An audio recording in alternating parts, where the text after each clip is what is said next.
Hi everyone, welcome to అందుకంటే topics 1830. Topic వచ్చేసి నేను అన్ని నిజాలే చెప్తున్నాను, అబద్ధాలు చెప్తలేరు అంటుంది ఈ అమ్మాయి. అబద్ధాలు చెప్పవలసిన అవసరం నాకేముంది? నా మీద నేను నిందేసుకుంటానా? కొంతమంది నిజాలు కూడా నమ్మాలి, అబద్ధం ఆడవలసిన అవసరం లేదు. నా మీద నేను ఎందుకు నిందేసుకుంటాను? అసలు ఏం జరిగింది అనుకుంటున్నారు మీరు? ఒక్కసారి రెండుసార్లు అబద్ధం చెప్పామంటే పడతాను. మూడోసారి నాలుగోసారి కూడా నేను చెప్పవలసిన అవసరం లేదు. నా పేరు పనల పేరు. మా ఆయన నాకు పెళ్ళైన 1 ఇయర్కే కాలం చేశాక నేను మా అత్తగారి ఇంట్లోనే ఉన్నాను. మా అత్తయ్య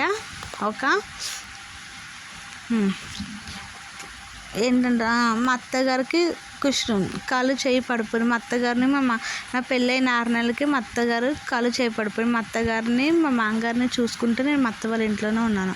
మా అత్తయ్యకు ఒక అమ్మాయి ఒక అబ్బాయి మా ఆయన అమ్మాయికి పెళ్ళి అయిపోయింది, మా ఆడపడుచుకి.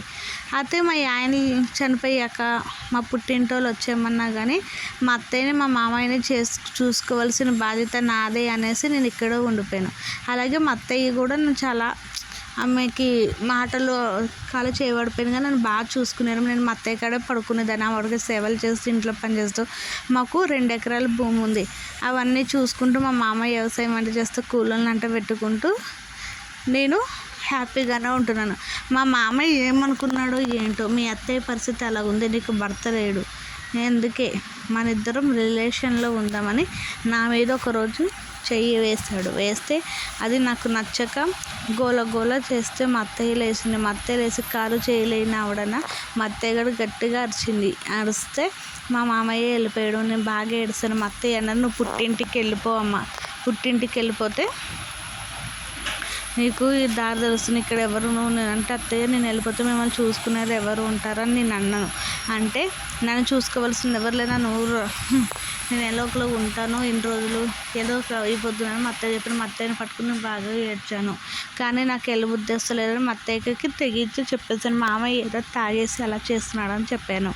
అలాగే కొన్ని రోజులు గడిచాక మళ్ళీ అదే నేను స్నానం చేస్తుంటే మా మామయ్య బాత్రూంలోంచి తొంగుని చూడడం నేను చూశాను. అప్పుడు కూడా వెళ్ళి మా మామయ్య మీరు చేసేది తప్పు, నేను మీ కొడుకు భార్యని, మీ కొడుకు చనిపోతే మీరు ఇప్పుడు నాకు ఒక తండ్రిలా ఉద్ధరించాలి కానీ ఇంకొకలాగా చెప్పాలంటే కూడా నాకు అసహ్యంగా ఉందని చెప్పాను. చెప్తే మా మామయ్య అప్పుడు నన్ను చాలా ఇదిగా కొట్టాడు.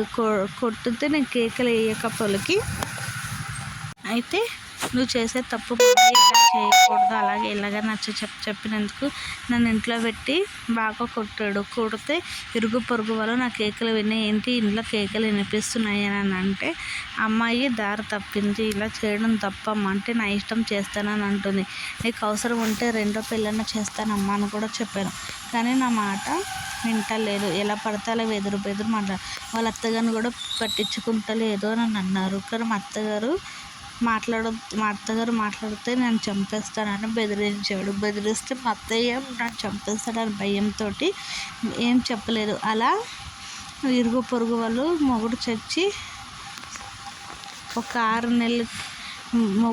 6 నెలలు అవుతుంది, అయినా కానీ నీకు మళ్ళీ ఇలాంటి పని చేస్తావా? అత్త మామ మీ తల్లిదండ్రులు పట్టించుకుపోయినా అత్త మామలు ఎంత బాగా చూసుకుంటున్నారు, అత్తగారికి సేవలు చేస్తూ ఇంటికి వ్యవసాయం పనులు అంటే చూసుకుంటుంటే పెళ్ళి ఎంత మంచిదో మేమందరం అనుకుంటున్నామని ఇరుగు పొరుగు వాళ్ళు నన్నే తిట్టారు.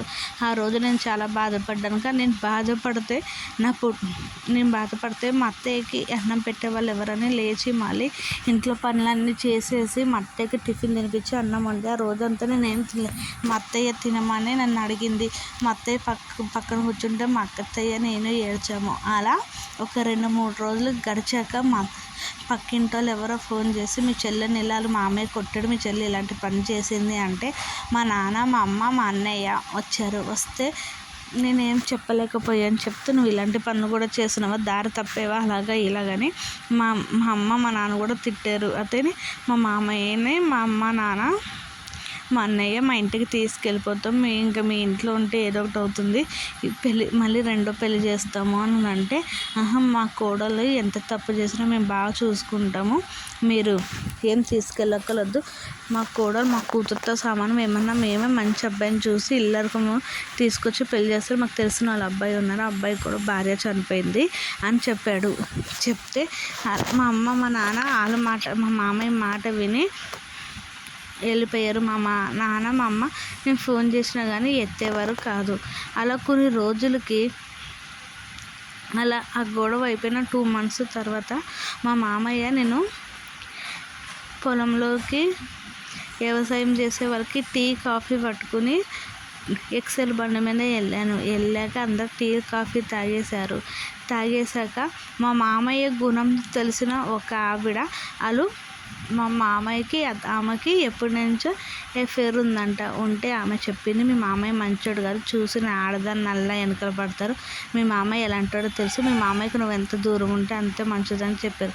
ఏంటంటే ఎలాగంటున్నారు అని నేనంటే, మీ మామయ్యకి ఇప్పుడు కొను నీ మీద ఉంది, అందుకే నన్ను పట్టించుకుంటలేదు, నీ మీద పడిన నిందలు, మీ ఇంట్లో జరిగిన గొడవలన్నీ నాకు వాళ్ళ ద్వారాగా వీళ్ళ ద్వారాగా చెప్పి, కానీ నేనేం చేయలేను, ఎందుకంటే వాళ్ళ క్యాస్ట్ కొద్దిగా తక్కువ, మరి ఎక్కువ ఎవరు నమ్మరు అన్నట్టు మాట్లాడదు. కొన్ని రోజులకి ఆ రోజు ఆ యాంటీ చెప్పాక నేను ఆ యాంటీని పట్టుకుని ఏడ్చాను. పూరీలేమా కానీ మీ ఆయన చాలా మంచోడు, అబ్బాయి గారు మంచోడు అని చెప్పారు. అలా కొన్ని రోజులకి ఆ రోజుకి నేను ఇంటికి వచ్చేసాను. వచ్చాక ఉందని అని చెప్పాను. మా అత్తయ్య దగ్గరికి వెళ్ళాను. అత్తయ్య ఇలా చెప్పింది ఏంటంటే, ఆవిడ మా అత్తయ్య అన్నాను, మీ మామయ్యకి ఎప్పటి నుంచి ఎవరితో అలవాటు ఉందని చెప్పారు. అలా కొన్ని రోజులకి 1 నెల 2 నెలలు అయ్యాక మళ్ళీ మా మామయ్య నా మీద చెయ్యి అయిపోతుంటే మా మామయ్యని ఇంకా గొడవ చేస్తే మా మామయ్యకి నేను లొంగిపోలేదని తెలిసి మళ్ళీ ఆ రోజు పెద్ద గొడవ చేసి నన్ను బాగా కొడితే మళ్ళీ రోజు పొద్దున్న ఇంకా మా అత్తయ్యతో చెప్పి నేను మా పుట్టింటికి వెళ్ళిపోయాను. మా పుట్టింటికి వెళ్ళేపలికి తల్లి తండ్రి అన్న వాళ్ళు ఎంతో ఓపిక ఆదరించాలి, ఏమైంది ఏంటి ఎందుకు వచ్చేవని కాకుండా మా మామయ్య చెప్పే మాటలవే విన్న వల్ల మా వదిన కూడా నన్ను సరిగ్గా చూసుకునేది కదా. మా అమ్మ మా నాన్న ఎందుకు వచ్చేసావే, పెళ్ళైన సంవత్సరాలకి మొగుడు మింగేవి, ఒక పిల్లి లేదు పీసి లేదు, అత్త మామలకి సేవలు చేసుకుంటూ ఉండొచ్చు కదా, మీ మామయ్య పెళ్లి చేస్తానన్నాడు కదా, ఎవరితో తిరుగుతున్నావే అలాగే ఇలాగని మా అమ్మ మా నాన్న మా నాన్నయ్య మా వదిన తిడుతూ ఉండేవారు. ఇవన్నీ చెప్పుకోవడానికి నాకన్నది ఒక మనిషి లేదు. అలా కొన్ని రోజులకి వారం రోజులు అయ్యాక మా మామయ్య వచ్చి ఒక కోడలు తీసుకెళ్ళిపోతాను అని చెప్తే, నాన్న మామయ్య మంచోడు కాదు నేను వెళ్ళానని చెప్తే, తండ్రి ఇలాంటోడు అలాగనొచ్చానని అన్నాడు. మా నాన్న మా మామయ్య వస్తే ఇంటికి వెళ్ళమ్మా అన్నాడు. నేను వెళ్ళను, మా మామయ్య మంచోడు కాదు అలాంటే కన్న తండ్రి లాంటి వాళ్ళ మీద నిందలు వేస్తావు ఇలాగని మా నాన్న నా మీద కొట్టడానికి వచ్చాడు. మా వదిన ఏమన్నది అంటే, మీ కూతురు ఇంట్లో ఉంటే నేను మీ కొడుకుని వదిలేసి వెళ్ళిపోతామంటే నీ ఇంట్లో నువ్వే ఉండు ఇలాగని మా నాన్న మా అమ్మ తిట్టారు. మా వదిన ఒక్కొక్క మాటకి నాకు అక్కడే చచ్చిపోవాలనిపించింది. ఇంకా ఏం చెప్పలేక మా మామయ్యతోటి ఇంటికి వచ్చేసాను. ఇంటికి వచ్చేస్తే మా అత్తయ్య అప్పటికి చాలా వీక్గా ఉంది. మా అత్తయ్యని చూసి బాగా ఏడ్చింది. మా మామయ్య అన్నాడు, నువ్వు సచ్చిన బతికిన ఈ ఇంటి కోడల్లాగానే సావాలి, అది కూడా నా కొడుకు ఒక భార్యలా బతకాలి, నాకు కోడల కింద నలుగురిలో నాకు కోడల కింద బతకాలి, 4 గోడల మధ్యన నాకు భార్యలాగా బతకాలని తెగించి చెప్పేశాడు. మా మామయ్యకి రోజు నాకు రాత్రి గండం కింద ఉండేది. ఇవన్నీ కాదు, ఏం చేయాలో తెలిసేది కాదు, ఎవరికైనా చెప్పుదామంటే ఎవరు నమ్మే పరిస్థితిలో లేదు. మా మామయ్య ఎలాంటాడు అంటే, ఒక గుంట నొక్క నోటితో సమానం. మా మామయ్య కోసం చెప్తుంటే నాకు ఇప్పటికి కూడా కంపరంగా ఉంది. అలా నేను అనుకున్నట్టు మా మామయ్య ఒకరోజు నా మీద బలవంతం చేయబోయాడు. అలాంటప్పుడు ఏం చేయాలో నాకు తెలియక నేను మా మామయ్యని నీళ్ళకి పెట్టుకున్న చెంబు తీసుకుని కొట్టాను. కొడితే అంతలోకి మా అత్తయ్య గట్టిగా అరవడం మొదలుపెట్టింది. మా అత్తయ్య అరవడం మొదలుపెట్టి కొడితే మా అత్తయ్య నోరు మూసేశాడు. నన్ను మా అత్తయ్యని కొడతానని చెప్పాడు. చెప్తే మళ్ళీ రోజు ఏమయ్యేది ఉంటే అదే అవుతుంది, ఇది నలుగురికి తెలియాలి అనేసి నేను ఏం చేశాను అంటే ఒక వారం రోజుల తర్వాత మా మామయ్య దగ్గరికి వెళ్ళి, మామయ్య ఇంకా ఎన్ని చేసినా నేను మీ చేతుల నుంచి తప్పించుకోలేనని నాకు అర్థమైంది. అటు పుట్టింటోళ్ళు ఆదరిస్తలేరు, అన్న తమ్ముళ్ళు అన్న వదిన ఆదరిస్తలేరు, ఇటు మీ కొడుకు లేరు, అత్తయ్య పరిస్థితి చూస్తే ఇలా ఉంది.